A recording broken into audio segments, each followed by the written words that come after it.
We are with Amy Dugas, and she is the president of the Quaboag Historical Society and also runs the museum here in West Brookfield. Yep.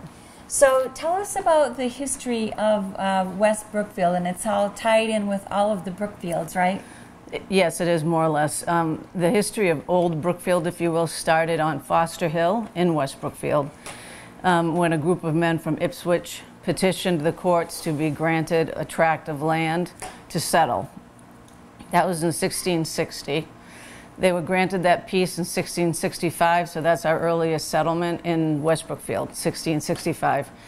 And it's on a beautiful parcel of land with beautiful sweeping views of the area. And a group of people, small, maybe 12 families or something, lived up there until King Phillips War in 1675, when the native people interacted with them and burned the colony down, at which point they went back to Ipswich.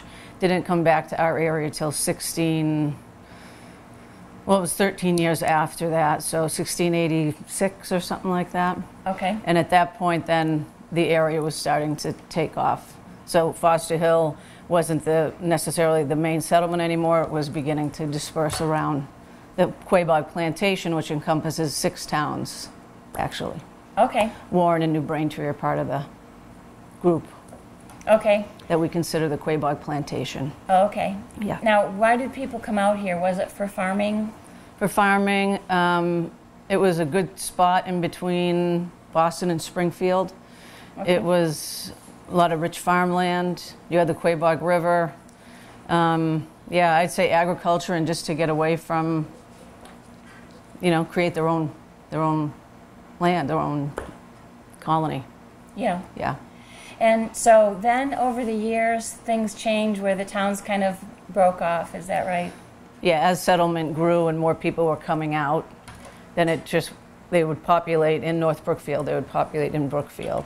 At which point, as we spoke of earlier, that's when they were setting up these different precincts, if you will, where they could practice their religion and politics within their own community and not have to travel by horse miles and miles and miles to services and what have you.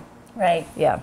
So over the years, they all got incorporated into separate towns. Yep, and different years, different towns were incorporated. Our latest one is East Brookfield. I think they're 1921. Whereas I think we are, I don't know, I'd say maybe we're in the 1800s. I don't know. I can't recall when West Brookfield was incorporated, but every town was incorporated at a different point in history. Okay. Yeah. But I'd like to say we still function kind of very well as a unit. And this museum in particular incorporates all 6 towns. The other ones more so incorporate their own individual community. But that makes this one, I think, a little unique because each town has its own little spot to highlight. Oh, excellent. Yeah. So you'll get to see that. So over the years, people came here for agriculture, and then how did the industry in West Brookfield or the Brookfields evolve over the years? I think that the incorporation of the railroad was probably a big influence. It was able to bring goods and services into town and also get goods and services out of town. Uh-huh. So in Central Mass, and the Brookfields in particular, we have a lot of shoe factories, a lot of wire factories, and a lot of industries along that kind of line, technology and manufacturing. Excellent. Yeah, and then the train also brought people in who would like to vacation here for the summer, go to Lake Quaboag. And so that was a big boom for the population during the summer months. Excellent. We were a big stopping point in between Boston and Springfield on the rail, and even further for that matter, for goods. So that was a big help. Okay. Yeah. And Route 9 goes through here, and that's the old Boston Post Road, right? Yep. And so I understand there are some historical markers. Yep, there's the Franklin markers, which Ben Franklin put up to measure postage. Mm-hmm. There's maybe, they were made of like a red sandstone, so over the years they've deteriorated significantly. Some people even took them to put in like as a garden ornament. Oh. So we have one on the common. So in our area, there's probably 5 that are visible still. So then, going back to kind of the commerce, then did it kind of continue that way with basically it's an area where goods come and go, or how did that change over the years? Well, they changed. I think some things came and went just according to like the economy. Like the shoe industry was very big before and during the Civil War, or before the Civil War when they were making shoes to send south. Then when the war came in, it kind of slowed things down, so some businesses closed up. Mm-hmm. Then maybe they reinvented themselves for the times. Like we have a corset factory in town that was booming during the time when women were wearing corsets. Okay. You know, so my take on it would be industry changes as society changes and as the needs of society change. Yeah. So I feel like for West Brookfield, we're a good example of that. When the shoe industry was no longer that important, you know, we have Brookfield Machine, wire industries came in during increase in technology, you know, when people were making actual automated machinery. And so I feel like it's just dictated, especially a small community like ours. I think we can be very much influenced by the changing of the times and the needs of the people. Yeah. So tell us about the museum here. What kinds of things do you have? You said you have things from all six towns. Yep.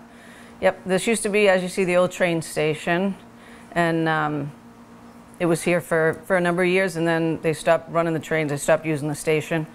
Then it turned into the senior center, and then we took it over.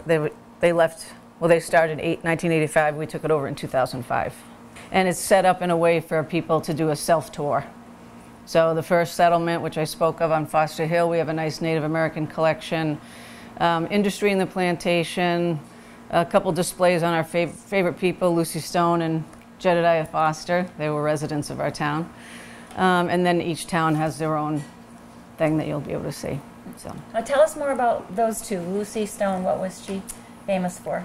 Oh, Lucy Stone was a suffragist. She's commonly forgotten about. Susan B. Anthony gets all the credit. And Susan B. Anthony actually learned from Lucy Stone. Oh, wow. Okay. Yeah.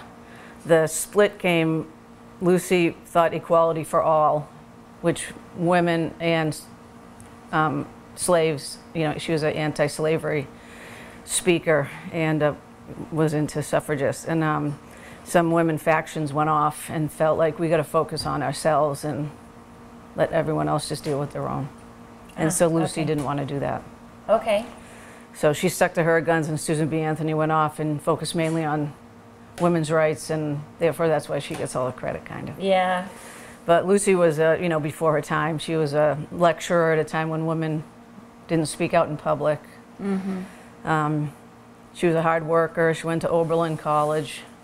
Oh, okay. Was one of the first women to graduate.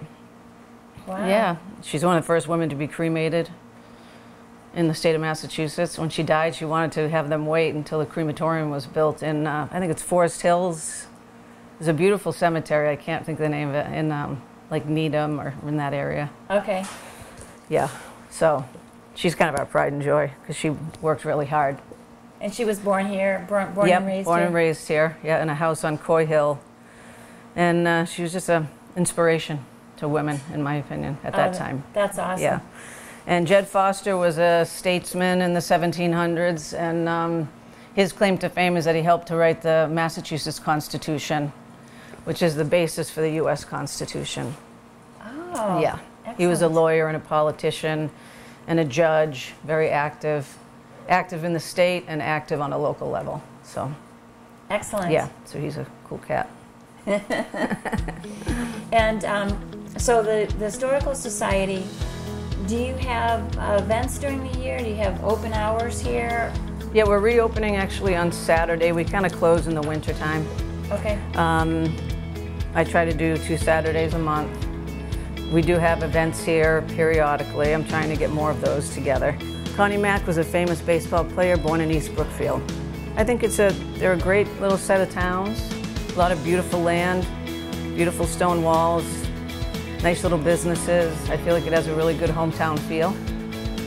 Yeah. I've been very happy here for 20 years, and it's just a nice little place to live, I guess is what I'd say. Excellent. All right. Great. Thanks. Well, thank you very much. You're welcome.